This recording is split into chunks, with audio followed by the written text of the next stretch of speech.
Fanny, na bahala at naalarma sa pagbaba ng followers ni Kim Chiu sa Instagram account niya.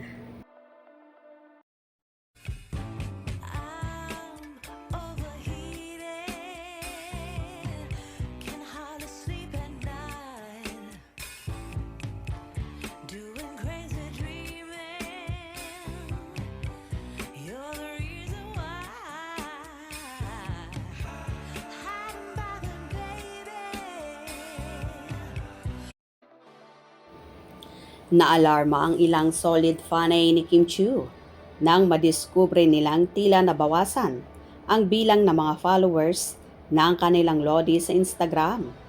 Isang Kim Paulandia member ang nag-message na nagtataka kung bakit mula sa 12.8 million ay naging 12.4 million followers na lang ang nakita nila sa account ng actress.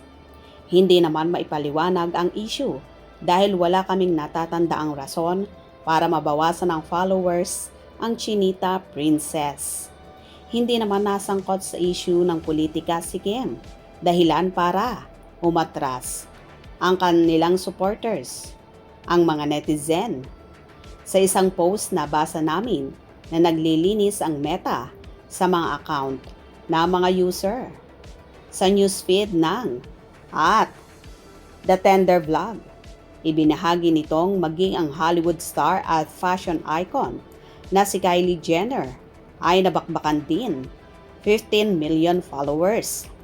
Viral, Kylie Jenner lost 15 million followers on Instagram after Meta's cleanup of bots and inactive accounts. The cleanup impacted many top influencers and celebrities with Instagram removing fake and dormant account to boost authenticity and ensure more accurate engagement metrics. Despite significant drop, Kylie Jenner remains one of the most followed people on Instagram, still boosting hundreds of millions of followers.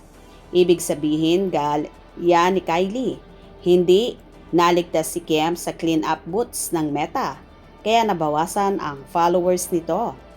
Wala pang lumalabas na reklamo mula sa ibang mga fandom ng Pinoy celebrity kung sila man ay nabakbakan rin, gaya ni Ann Curtis, Marian Rivera, Catherine Bernardo, Ivana Alawi, at marami pang iba.